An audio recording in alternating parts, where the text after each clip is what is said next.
views expressed on this program are those of the hosts, guests, and callers, and are not necessarily those of this station, its management, or other advertisers. You're listening to Transformation Talk Radio.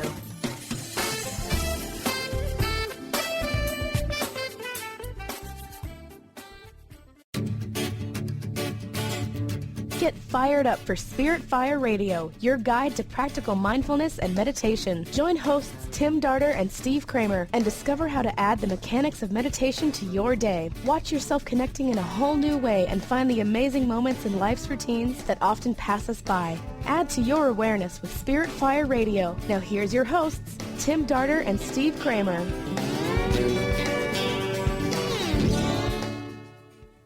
Hi, everybody. Welcome back to another episode of Spirit Fire Radio. I'm Steve Kramer. And I'm Tim Darter, and we're excited this week because we have the founder of the practice of Living Awareness on with us again, Donna Mitchell-Moniak. Yes, Donna. Thank you. It's great to have you back because we are not only wanting to bring the mechanics of meditation into people's days, we want to bring meditation to their days every day. Not just the mechanics, but the whole car. So we are excited because next week is a brand new round of the practice of living awareness. So how wonderful to have you on and talk a little bit about the practice for those who are beginning a new round this time. I know there's several people, and so it'll be great to be able to discuss what that could mean for them. What could meditation mean for them, and what does a round of meditating with Spirit Fire look like? So I will just start that quickly by saying it's 14 rounds. So we do 14 rounds of meditation. Donna leads morning meditations every morning, basically 9 a.m. Eastern, and for 14 weeks we go through 14 steps of the practice. And if you're a beginner meditation, we've got Monday, Wednesday, and Friday for you, 20-minute meditations led by Donna, and then we do an intermediate meditation on Tuesdays and Thursdays, then a generative, which I'm excited to talk about all of these different levels of meditation with you, Donna, but we do a generative on Saturday, and then on Sunday we do a world service meditation. So it's a new round Monday. Are you excited to start? I am. We take a 4 to 6 week break between the rounds, and that's an opportunity for everyone that's been practicing and checking it out to try it on their own, to maybe go back to some of their favorite podcasts from the daily recordings, or to even check out one from a different level of meditation and see how they do on their own. And then when we get back together again, there's an excitement for everyone, not just the brand new practitioners, but all the people that have been doing it. And many people have been doing this online practice for 6 years. Wow. Yeah, 6 years. I think that's about when I started back 6 years ago. Really lovely. So in that you mentioned some meditations from other rounds, I'd love if you tell listeners that are perhaps new, what does that mean, the 3 different levels of meditation? Sure. I think that it's true to say about any skill that there's a beginner level and learning what you need to start a skill.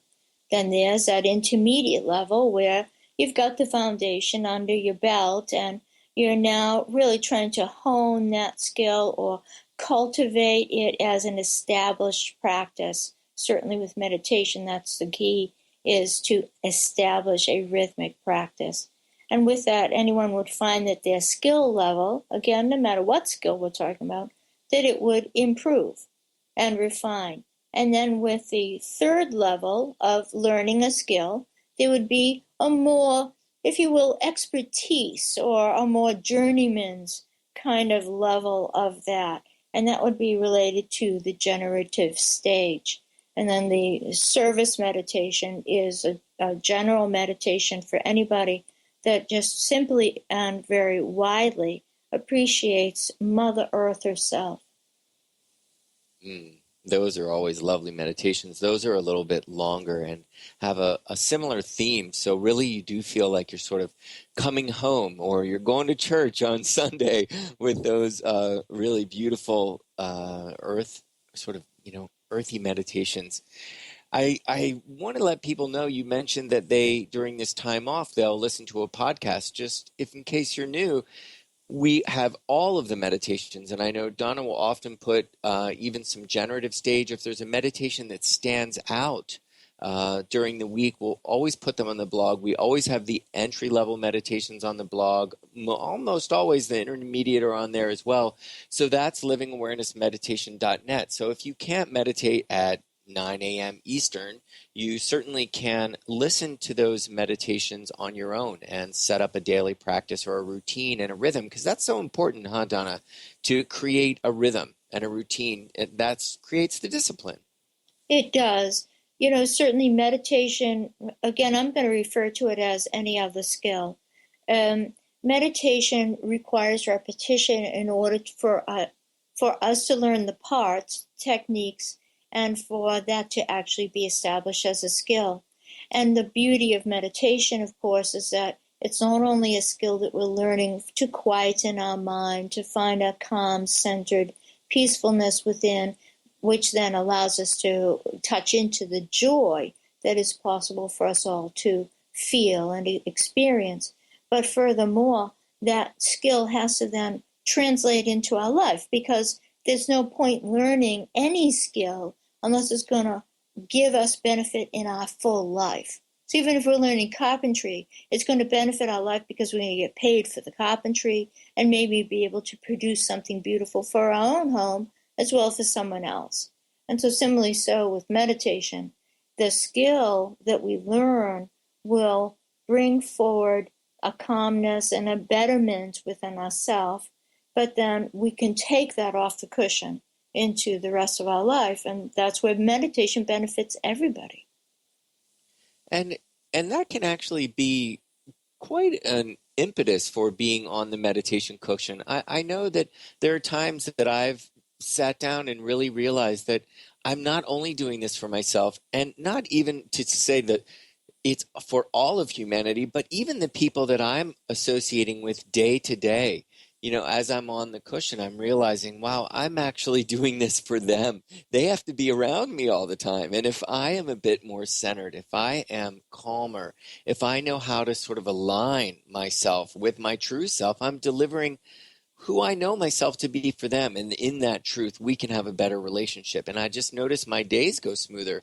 So it can really be something to be aware of, is that it's not only for ourselves, it's actually for all of the relationships. It can be for the person that's in the car in front of us going not quite as fast as we'd like them to go. I find that meditation is really almost as much for everyone around us as it is for ourselves. Would you say so? I would, and I think that there's two ways that transpires in our meditative training. And one is through a particular kind of self-focus that brings us inside, kind of we come home to ourselves.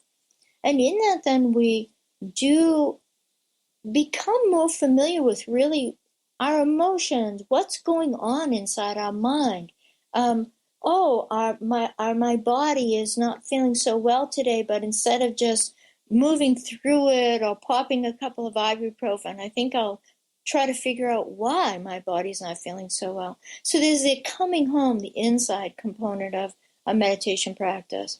And then the meditation practice will also make us less self-focused. So it's interesting that at the same time, both are being cultivated. And the less self-focus is that meditation will put us more in touch with our empathy, the quality of equanimity, the qualities of patience, of calm, yes, which begins from the inside, but that means that then we are calm with others. And that ends up opening up, as this patience, opening up less self-referencing, less self-importance, less self-focus, and other people become of more focus. So it's this curious thing with meditation that actually both sides of self, to get to know oneself more deeply and more factually, and less self-focus is going on both at the same time as we cultivate meditation.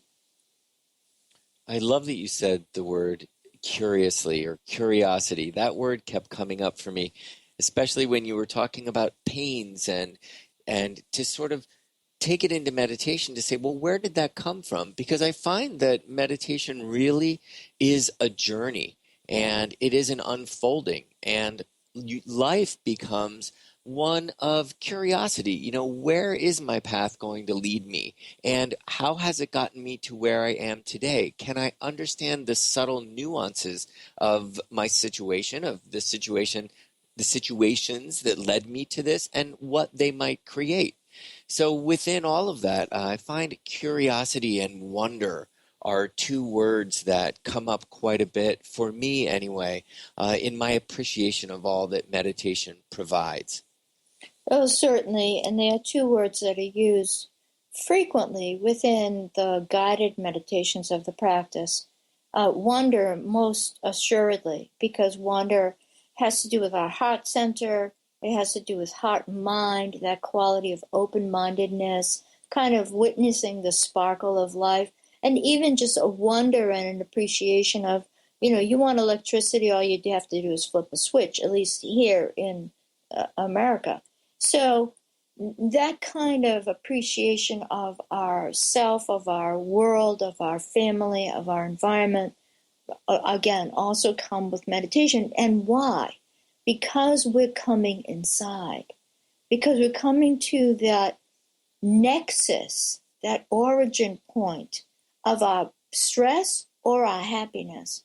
And when we come inside, we find that, in fact, it's easy to be a happier person. It's easy to be a calmer, patient, creative person. And that, in fact, stress is a lot of work. So we learn to flip it around through meditative technique. Indeed, you get to really observe both sides of the coin, and decide for yourself. We're going to go to a break and more when we get back with Donna Mitchell-Moniak. Thanks, everyone, for joining us today.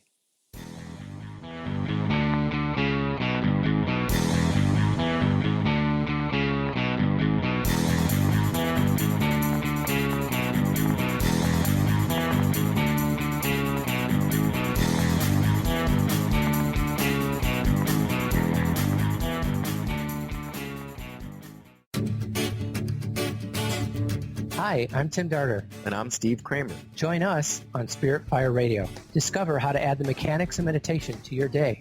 And watch yourself connect in a whole new way. Find the amazing moments in life's routines that often pass us by. Add to your awareness with Spirit Fire Radio. Tune in each Wednesday at 9 a.m. for your weekly guide to practical mindfulness. And to learn more, visit www.spiritfireradio.com.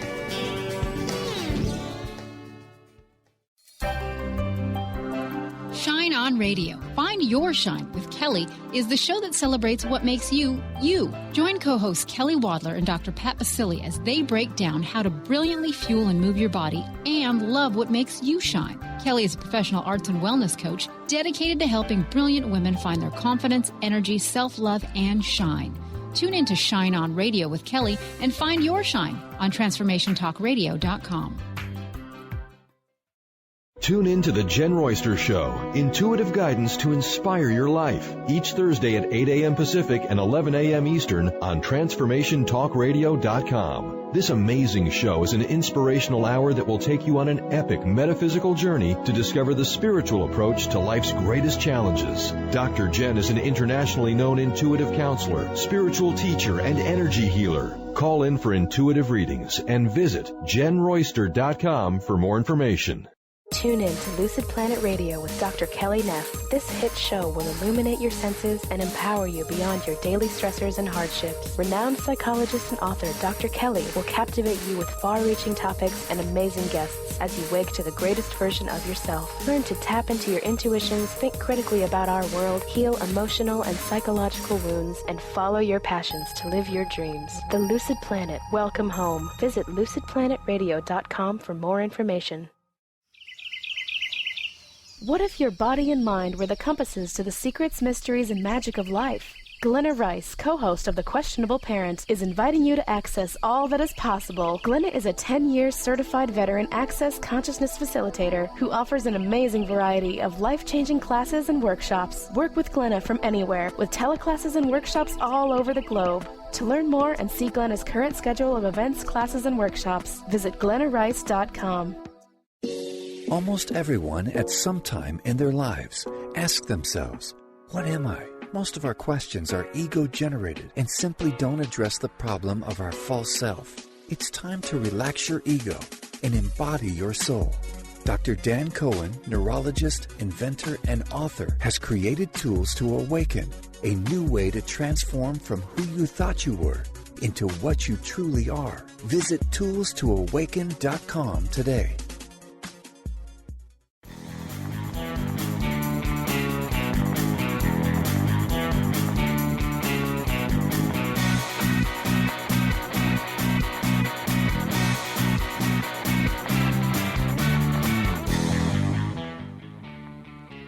Welcome back to Spirit Fire Radio.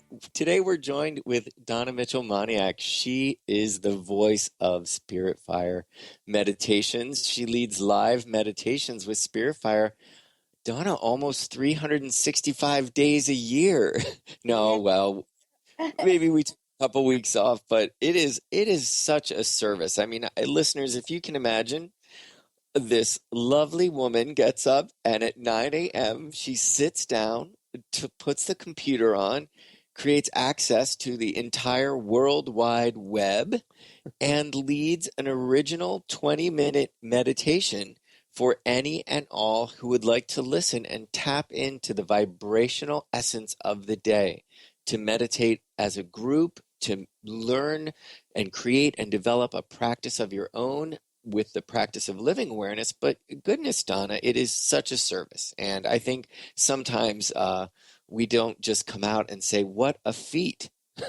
So, thank you and congratulations. I mean, it's really something and such a service that you provide. I'm actually looking at an email. We get emails here at Spirit Fire all the time from people who've been listening to the meditations.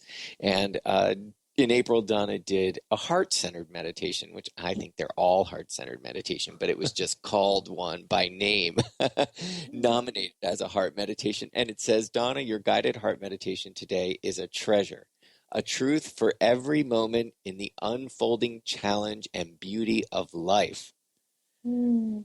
Wow. And then she basically says, please put this on your website so people can access this anytime and all the time. They said if they need it, they can find it and listen and be held and healed in the light.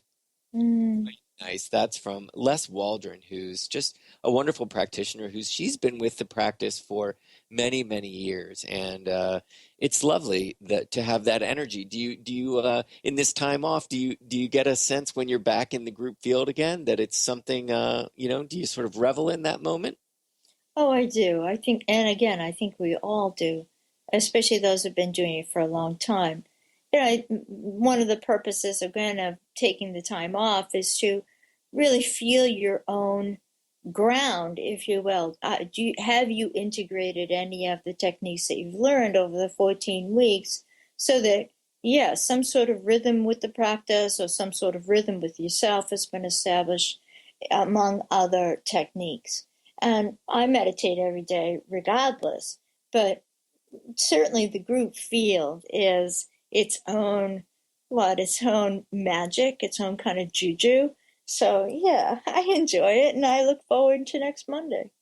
So can I ask, in that we have you here live, is there a difference between when you say I meditate daily?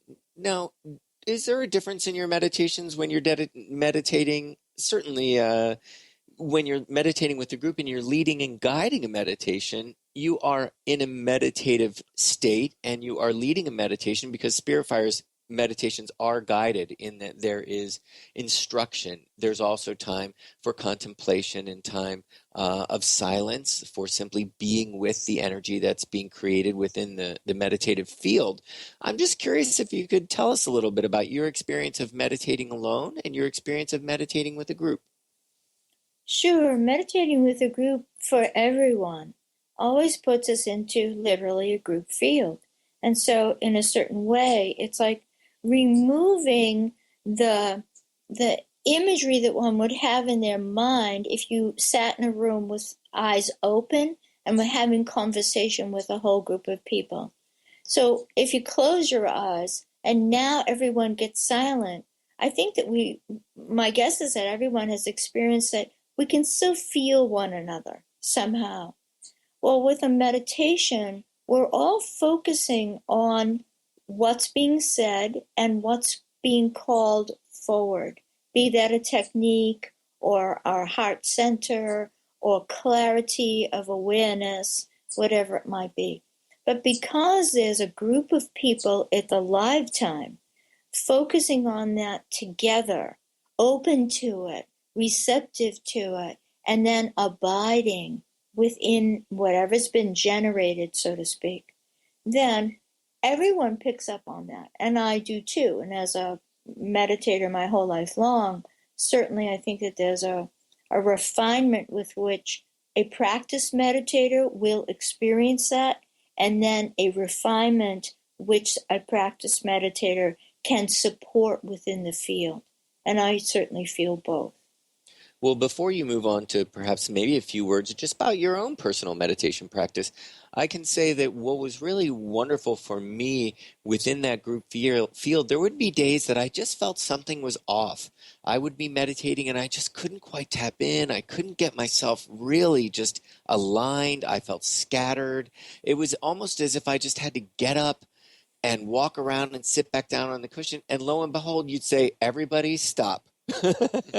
Get up, shake around, sit down. The field is just really, it's divided. We need to stop, everybody, take a long, slow, deep breath. Let's come back and let's start this meditation again. That to me was just, first of all, overwhelming when I first started meditating. And I was in New York City and you were in Massachusetts. And I thought, how is this even possible? It's certainly all we need to do is open a book and learn just the first 2 lines about quantum physics. And we certainly know not only is it possible, it's fact, and it is actually sort of what's going on. It's just a matter of your awareness. But you really are there present with the field, just as a point of reference and saying, I've experienced that so many times and now experience it, as a part of that group field, which is so rewarding and a different kind of meditation. So I'd love to know a little bit about your personal practice, if you don't mind, if that's not too personal. No, not at all. No, my personal practice is a combination that has been synthesized over the years. Much of it has come from what I would speak very openly of as past life training.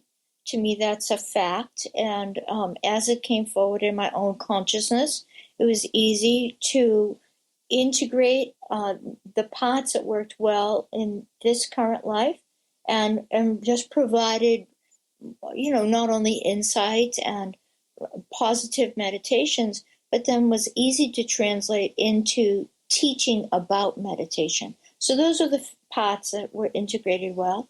I also have a long-term shamanic background with a Lakota emphasis. So that, is there, and, sweat lodge and meditation and calling out to the directions and the spirits. And then lastly, I have also long-term Raja Yoga training. So all of that comes together with then a Tibetan Buddhist practice. All of it synthesizes. And I think the practice itself then is actually the birth child of that synthesis, because all of those are from the past, not just whether or not any of them are part of my past lives, but they're of a past ways, past traditions that now are being brought into a contemporary lifestyle. We see that in every regard: shamanism, Tibetan Buddhism, yoga, and Raja Yoga. They're all trying to be brought forward from the Eastern, if it's an Eastern model, into the West, and if it's a native tradition, into a contemporary focus that doesn't lose the excellence of the tradition. And I think that certainly the practice, is a synthesis of that adds then a contemporary lifestyle, the focus being as much off the cushion and in one's life as it is on the cushion and in one's life. And that's how I live my life as well. Well, and you certainly chose wisely in this incarnation, I must say, to be able to be born in America in a time where we see all of this coming to the forefront in a day and age of technology. And you certainly chose to be a teacher, I think probably for many lifetimes, but certainly in this one to see all that come together and form this practice that I know we all here at Spirit Fire are working very hard to make this a tradition that lasts, that lives on. These 14 steps are tried and true and scientific, and they simply work. So good choice in this lifetime to bring all that together and synthesize, into a very modern, very approachable practice. Do you feel this is the calling of your lifetime? The practice of living awareness? I do. I think that, and the creation of Spirit Fire is certainly, but yes, I think that if I were to put all my kind of skills into, well, what really is it that I am? It is a meditative teacher, because meditation is so, heartful. Meditation is the way I live my life. Now, I want to go back for just a moment to your example of you being in New York and me being in Massachusetts. Hey, Donna, I hate to do this, but we have to go to a break. I want to hear that. I love that you said in New York. Sure. We're going to take a quick break, and when we come back, I want to hear this. I want to hear this story. More with Spirit Fire Radio. We'll be right back.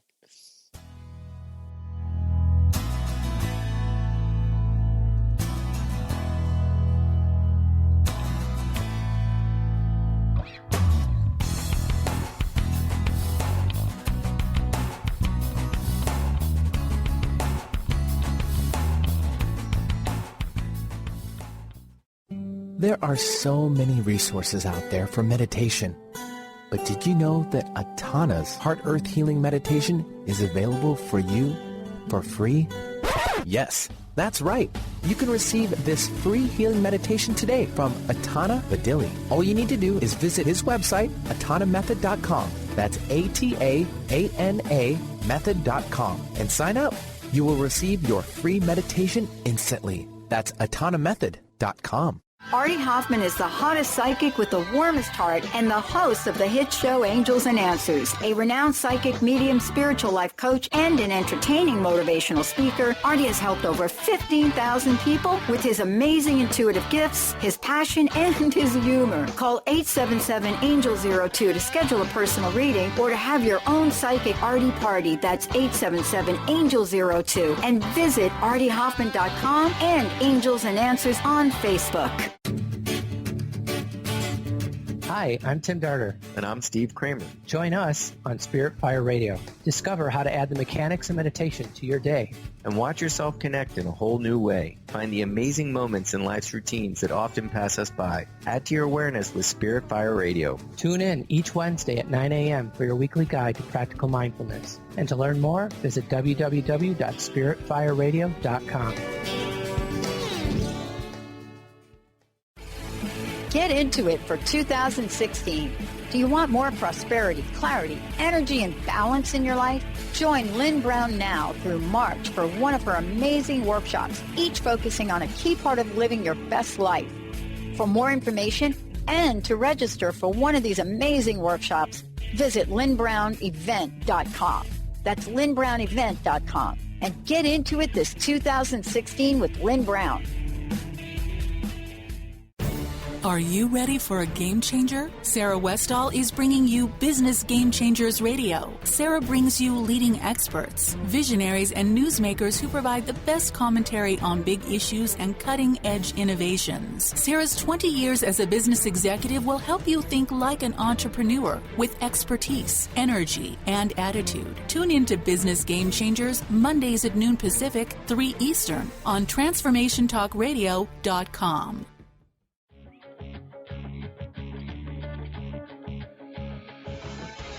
Hi, this is Leslie Fontaine, and my show is Sheer Alchemy on TransformationTalkRadio.com. When we're bogged down with our emotions, the hardships that plague us in our relationships, at work, our finances, we literally can't see the higher plane where we could be operating from. Tune in to Leslie Fontaine, Sheer Alchemy on TransformationTalkRadio.com.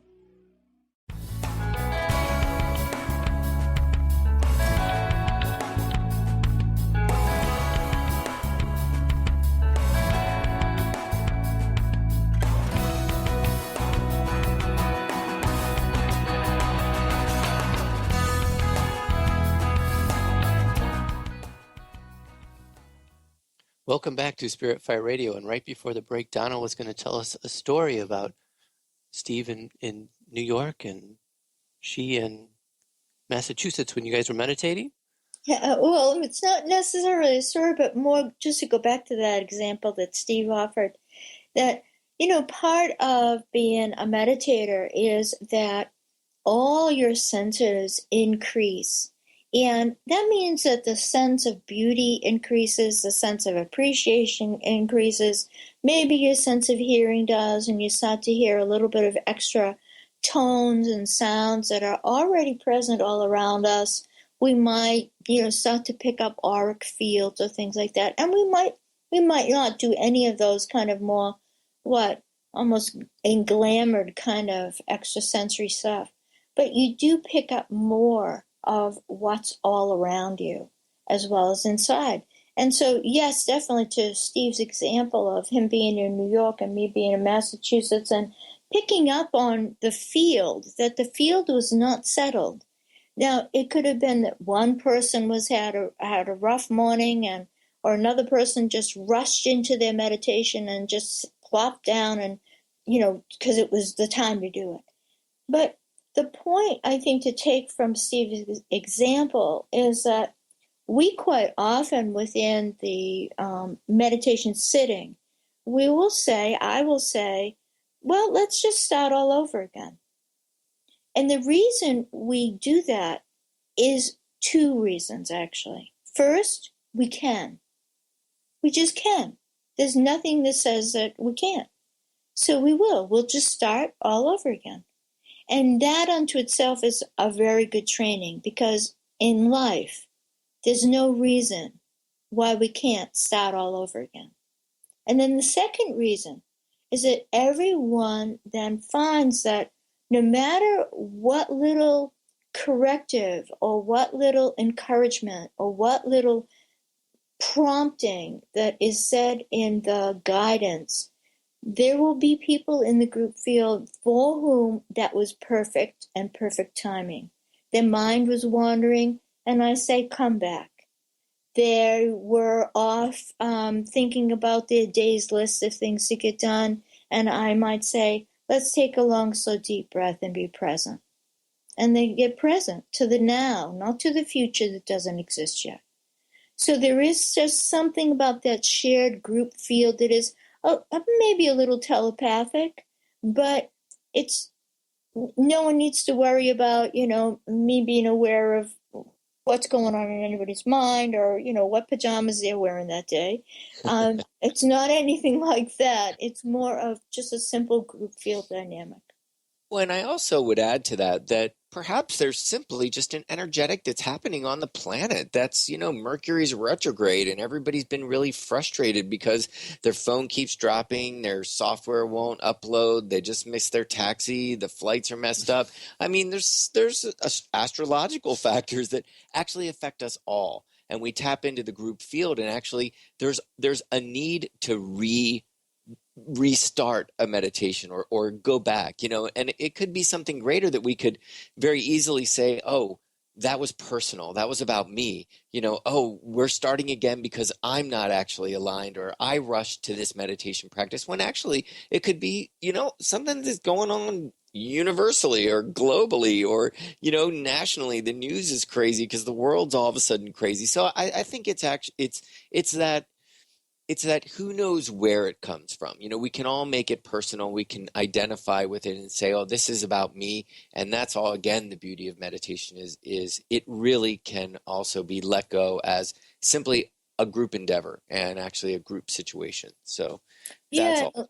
And along that line, we were meditating online during 2008 when the world economic crash happened.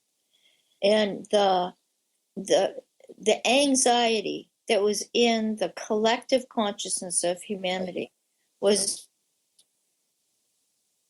for a couple of years. And still, of course, right now, it still is for a wide variety of reasons that are part of everyday life in our global world.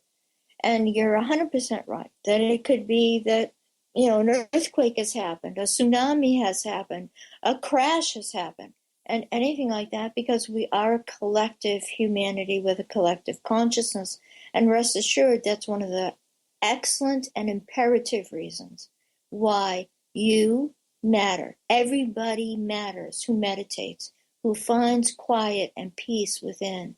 Because in the craziness of the world, we need people to find that peace and quiet and tranquility and equanimity within so that they can live from that and not live from a stressed lack of self, a stress being beside themselves. Yeah. And build the awareness to know the difference. I love that you just said perhaps there's an earthquake. I mean, let's look at that. Perhaps an earthquake happened and you jumped up out of your seat and you sort of thought you had to walk around and you all of a sudden weren't quite aligned. And then within this guided meditation, someone says, hey, let's go back. Let's take a deep breath. Let's sit back down. Let's start this meditation again. You really are processing this energy that just moved through you. So who on any level knows what's going on at any given time, except that we can always take a moment to take a breath and become aware and recenter, and that in the end is what we're offering, not only ourselves, but we're offering the group field, and we're actually offering every being that's feeling the results of that earthquake. So it's great stuff. It leads me to ask you, so this is a new round, and as you said, you were meditating during the financial crisis. Any ideas, any inspirations, any impressions on what this round might offer? It's for us, in North America, in the Northeast, it's a summer.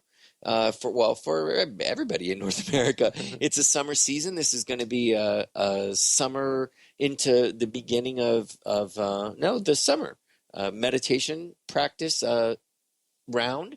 So what does that say to you? Is there any inspiration you have for this upcoming time? Anything we should know about astrologically? Just anything? Yeah. Of course, the 14 steps are what they are, and the beauty of how I offer meditation and have for, now over 3 decades is that every meditation is completely spontaneous and not pre-scripted and does arise out of the moment.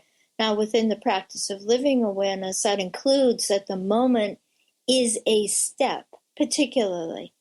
So what I think within the world is that the world is looking at leadership overall. We, of course, in America, we have a presidential election coming up, and we have the whole process of our own personal leadership and authenticity as each person decides if they're going to vote and who they're going to vote for. Well, that actually is to stand in a leadership position, to walk into that voting booth and to actually make the vote. And to realize that that vote is actually not just for ourselves or not just for a party, but that vote is for, implicates something about the world. The whole world looks to America for a wide variety of positive things as well as troublesome things. So that is their leadership. And leadership is to find the leadership within which all meditation practice, not just the practice of living awareness, all meditation leads one to authenticity, to integrity. And so I think that will be kind of fed in there or underlying without being at all ever blatant. The steps are what's important. the imagery of the steps, the invocation and the invitation that is within every step. That's what's important. And the results, of course, that come from another person, from within, you know. I love that. Leadership and authenticity. And that really is what makes what Spirit Fire is offering, and this, what you've created, through this organization and through this practice, that indeed the steps are important, but we are all experiencing what is happening right now in the world. We are all experiencing it. So yes, you will learn the step of the practice, but you will learn it in the context of the energy that is present today. And that's also a part of it, is how can I create a change? Not only a change within myself, but a change within the world. And you've got to be aware of what's happening around you. And so I really appreciate that. And certainly everybody I know, especially the meditators, goodness, everybody realizes this is going to be an interesting year. This election is going to affect us all. And not only this election, but during this next round, we will see the conventions. We will see in America the nominees, put in place. And some really wonderful meditation around that will be such a great service. And to bring ourselves, some calm. It's really a topsy-turvy world out there in politics this year. Talk about duality, huh, Donna? Oh, absolutely. But I think that meditation provides clarity as well as provides heart-centeredness. Heart-centeredness oftentimes is kind of thought to be kind of mushy. There's nothing mushy about heart-centeredness. Heart-centeredness is, again, authenticity, integrity, stand-upness. It's patience. Sometimes to be patient is not easy. It requires a real volition within oneself. And let me give you a quick example too of leadership that might be a little out of the box, but I think is very descriptive. My mom is going through knee replacement, therapy and the aftermath of all that. Now, it would be really easy to take pain medications and stay on them and all of that. But I'm teaching her to breathe through some of what's going on. Real basic. She'd learn that in any pain management clinic. And of course, it's making a world of difference. What I'm teaching her basically is to take leadership instead of take a pill. Yeah. And listen, go back to what we were talking about, what's happening globally. If that isn't an issue that we all need to contend with, is why are we in so much pain? And what are the choices we make surrounding pain? We've lost so many amazing human beings to this idea that you can pop a pain pill and it's going to make the pain go away, and that's okay, even long-term, even short-term. So isn't it interesting that you bring up that situation, which is beautiful, that she could learn to breathe and actually, how much of this can I tolerate, and what are the long-term, will this pain go away, or will the damage from pain pills and addiction perhaps never go away? What are my options, and clarity around that? Right, but if I may, I'm sorry to interrupt, but sure. The point was about leadership, to have her realize that she can take leadership. And I think it's a good example, because the word leadership can be put only into the category of the presidential election. It can be put only in the category of, it's Prime Minister Merkel's, decision as to what she does in Germany and the refugees. But no, each person has the capacity to be even more of authentic and leader and present in everyone's life. And that's the joy that meditation could bring off the cushion, is that we bring forward all of those qualities. And are you talking about the leadership in order to take the lead for your mom, to take the lead for herself, or in offering suggestions as being a leader, as a meditator, like to say, let's try some breath, or both? Both, because for her to then feel that she has that command, if you will, that Right. capacity within her, then that's her then taking the lead instead of taking a pill. Wonderful. And that's awareness. And that's also responsibility. I Yeah. find that word to be very heart-centered because it's the ability to respond. In order to respond to a situation, with any kind of accountability or any level of awareness, responsibility and heart are necessary. We have to understand what are the effects of this action. And that, to me, is heart. We're all interconnected. In what I do for you or to you, I'm doing for and to myself.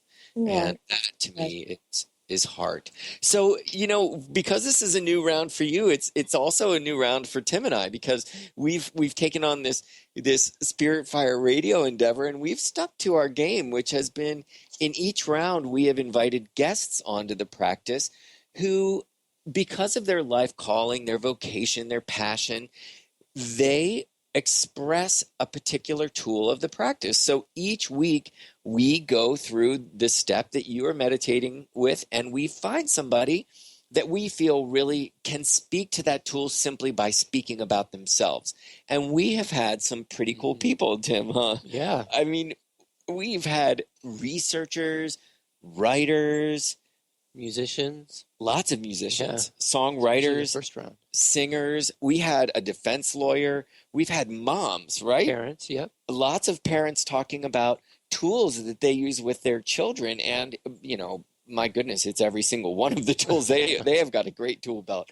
But it's been such an interesting journey to see the ways that these tools we teach, these steps of the practice, they really can be used in any given moment. I'll just give people just a little sneak peek of what's coming up. We're going to have a writer on in a couple weeks that we're going to be talking about step 2 of the practice, which is tip of the nose, which has a lot to do with focus. And in the past, we had Dr. Lisa Napora on, who is a researcher, and it was all about language and specificity and choice and focus. How do we bring ourselves back to focus?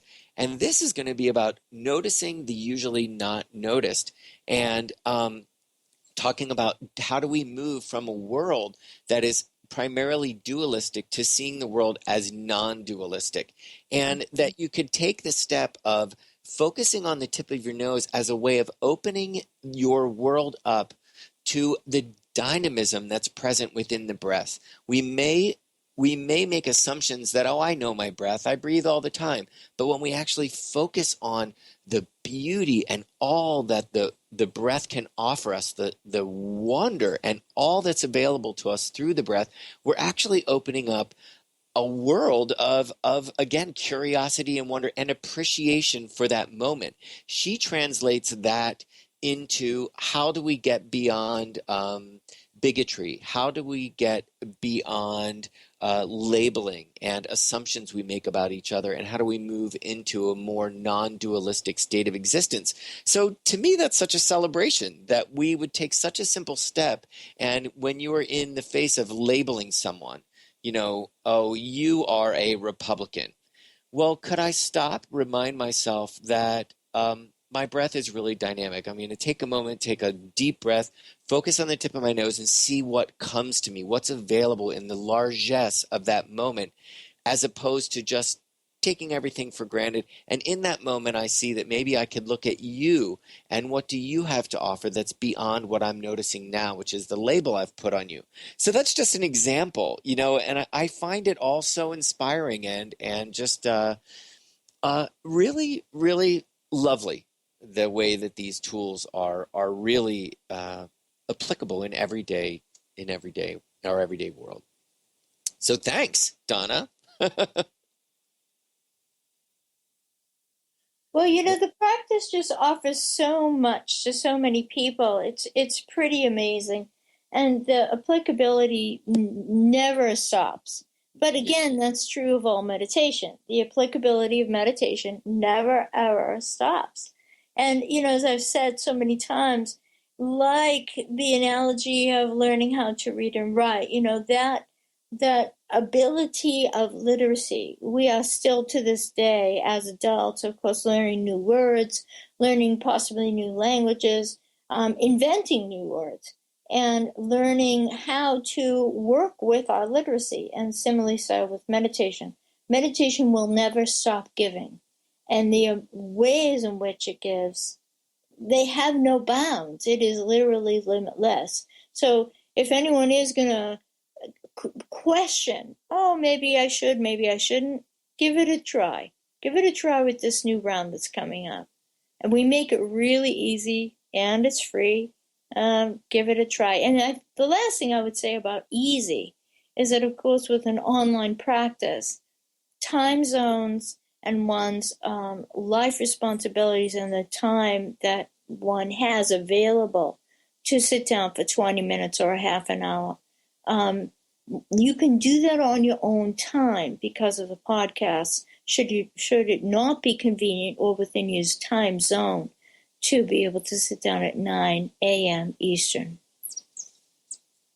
And the blog is there as well for comments and finding other people that are meditating within the practice and just getting to meet people in a variety of ways. And then we offer Living Awareness meditation retreats that allow you to actually bring this into the group field present, be with a group of people that are meditating live. We do that at the retreat center. And then Donna, you also have meditation retreats in Milwaukee, in Oklahoma. You just did a great one at Fruitlands in Boston, which was a wonderful success. So not only online, but then we also offer opportunities for you to visit and meet new meditators and actually be within the group field live, which is great. And, I'd like to say just a word about the Fruitlands. This is a small museum, tends towards an art focus, but the original founder of this area was a transcendentalist in the 1800s. So it had like this contemplative focus long ago. Well, fast forward, and their board of trustees decided to just simply try meditation. And one of the practitioners, who's been a long-term practitioner, she works in their public outreach. And she said, I know just the person to call. So don't you know that it was a very successful program for them. They'd never run anything like this before.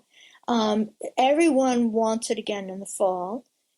So again, to me, that speaks about meditation, that meditation can suit so many different needs for so many people, and that even, tried and true organizations that might not have ever broadened their scope into meditation or contemplation as such are doing so because we all need it. Humanity needs it. The world needs it. It only brings betterment, just like literacy does. It only brings betterment. And how lovely that you were bringing that energy back to Fruitlands, where, as you say, the founders there were transcendentalists, and it's really wonderful to sort of re-experience that vibration, bring that back, and a new cycle, a new round of this energy coming around, and then wanting to see that there more often. So we're towards the end of the show, and, we would love to see all of you at the practice. Let's tell them how to do that. So you can just go to spiritfire.com and go to our meditation page where there'll be a place for you to register. Indeed. So you'll want to register. If you are registering with the entry level, there's a registration form for that. If you're coming back and doing the intermediate, there's a form for that as well. So Donna, you'll be leading live meditation starting Monday at 9 a.m. I look forward to it. I know I'm going to be there for this whole round. It's going to be exciting and fun. I look forward to it. And same here. It'll be good to be back in that saddle.